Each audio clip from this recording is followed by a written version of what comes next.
Magandang umaga po sa ating lahat.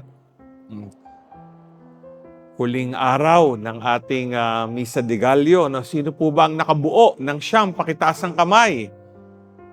Ayan, marami-rami din po, no? Yung iba kasi, no, pag nagmimisa de Gallo, ang gawain, ang ginagawa ay magmimisa sa unang araw, ang susunod sa bandang huli na lang, di ba? Yung iba naman pwede ring sa simula, tapos sa kalagitnaan at sa dulo. Makatatlo. No? Pero yung nakabuo, no, talagang tunay na napakabuti ng Diyos dahil sa inyong sakripisyo ay nagampanan ninyo, no, ang ating nobinaryo paghahanda sa araw ng Pasko. Mamayang gabi ay ating pagdiriwang na ang ating midnight mass pagiging tunay na nagagalak dahil si Jesus ay muling isisilang sa ating puso. Kaya palakpakan po natin ang Panginoon. Ito siguro yung katono ng ating ebanghelyo ngayon. Ito yung awit ng papuri at pasasalamat ni Zacarias, no? Dahil nakumpleto na po natin ang Misa de Gallo.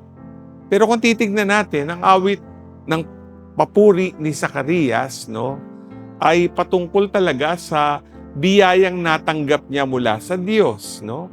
Alam naman natin ang kwento niya, sila ni Elizabeth ay matanda na, pinagkalooban ng isang supling, isang anak. Pero hindi lang anak, ang ipinagkaloob sa kanila ay walang iba, kundi si Juan Bautista, ang tagapaghanda sa daraanan ng Mesiyas, no? Meron akong nais na bigyang diin, no, na tatlong mahalagang mensahe ng awit ng papuri ni Zacarias, no? Ano po 'yon? Yung una ay paglaya, yung ikatlo ay pagpapatawad, yung ikalawa ay pagpapatawad, at yung ikatlo ay pamamatnubay tungo sa kapayapaan. Kung babalikan po natin ang ebanghelyong narinig natin, ito yung kahit papano yung nasasaad, kung ibabalangkas natin, no, ang mensahe ng napakagandang awit na ito. Yung una po ay paglaya. Pagbabalik tanaw din po ito sa kwento ng matandang tipan, no? Kasi pinalaya ang bayang Israel sa maraming instansya sa kanilang buhay bilang bayan ng Diyos. Naalala nyo, di ba? Sila ay, kumbaga, nandoon sa Ehipto at sila ay nakalaya, no, sa pamamagitan din ni Moises, nakatawid sa pulang dagat, no, at nakarating sa lupang pangako. Nung sila po ay nagkasala sa Diyos, no, at marami ding nakaaway, sila ay itinapon sa Babylonia, kumbagay para silang nakakulong doon sa disyerto. Pero pinalaya din sila at nakauwi sa kanilang tunay na bayan at naitayo uli ang kanilang mga templo. Pero ang ganap na paglaya, no, ay sa pamamagitan ng Mesiyas na isinilang. Na tinutukoy nga ni Juan Bautista, no, na sabi nga nung panahon niya darating, no, upang iligtas ang sanlibutan. At saan tayo pinapalaya? Saan tayo pinalaya? Pinalaya tayo sa kasalanan at kamatayan. Dahil ang Panginoong Jesucristo, na alam natin, nagkatawang tao noon, no? At sabi nga, dumaan sa kanyang proseso ng misteryo Pascual ay, no, niligtas ang sanlibutan. No? At tumatanaw tayo ngayon sa buhay na walang hanggan. Di po ba? No? Kaya hindi natatapos ang buhay dito po sa lupang ibabaw, kundi tinatanaw natin at minimithi, pinananabikan ang langit. Yung ikalawa po ay pagpapatawad, no? Ito din ang mensahe ni Juan Bautista, no? Kasi nung siya ay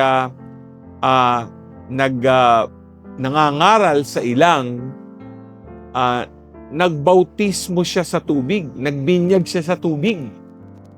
At marami ang nagsisi. Ang kanyang mensahe ay magsisi at tumalikod sa kasalanan dahil darating na nga ang Mesiyas.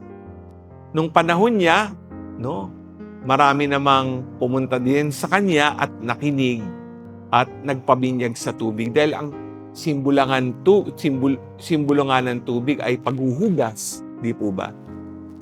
Paghuhugas din sa kasalanan. At magandang tignan ito, no, dahil yun naman ang kaligtasang dulot ng Diyos, yung pagpapatawad sa ating mga nagawang kasalanan.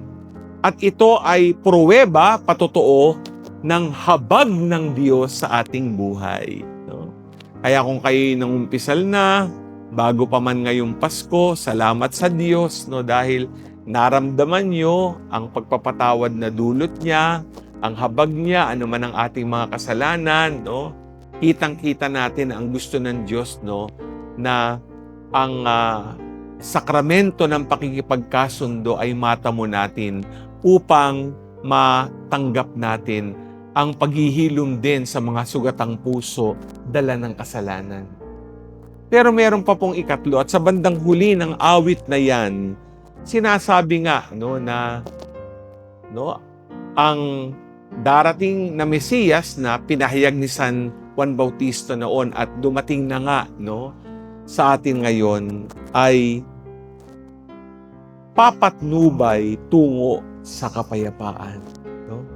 Ang dulot ng Mesiyas ay kapayapaan sa ating puso.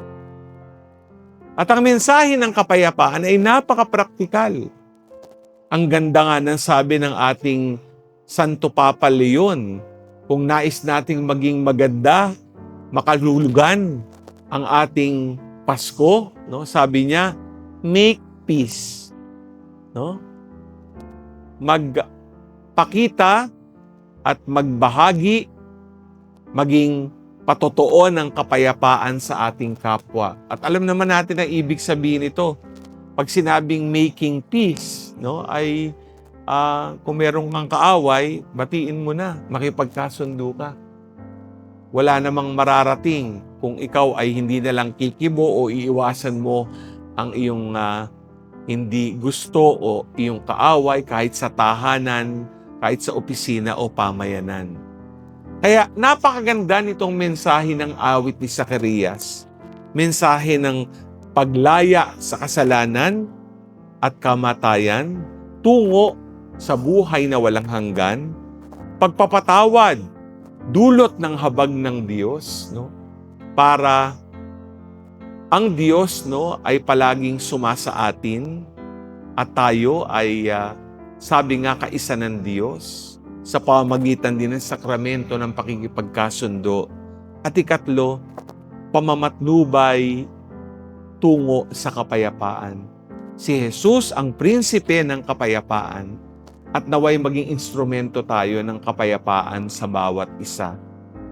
Maganda ang ating unang pagbasa, no?